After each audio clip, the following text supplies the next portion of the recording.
I was probably 45 years old if I realized the Last Supper was a Passover. Well, why didn't anybody ever say that? I'm going to call it the term Christian malpractice. My father's Jewish.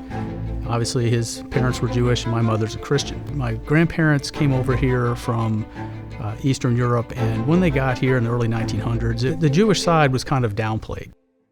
My father passed away and left a lot of open questions, like, Dad, what did you believe? Why did you believe it? Why did you not share any of this? It was more like, kind of practice this behind the scenes. So let's fast forward a bit. When COVID came around, we couldn't go to church anymore, right? All the churches were shut down, so we were just watching church on video. And I said to my wife, look, I can watch a million YouTube clips on any number of ministers that are out there. I'm not going to do that. I'm going to take the online Hebrew classes that are offered at the synagogue. There was a Messianic synagogue here in Dallas. So I went on this 3-year journey of learning to read biblical Hebrew.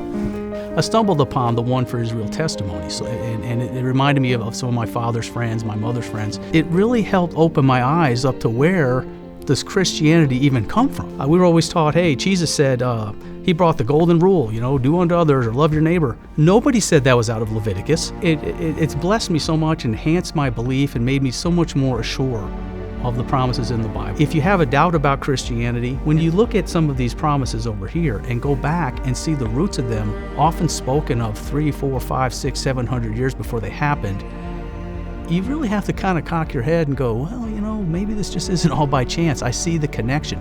And I see people who start off raised as Jews, and maybe they're religious, maybe they're not, and they come around to the Messiah, right?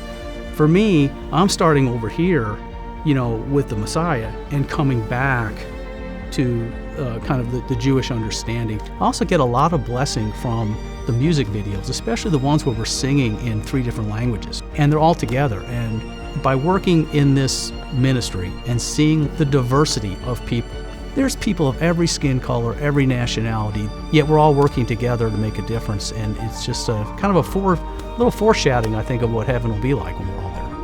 It's just a real blessing of hope.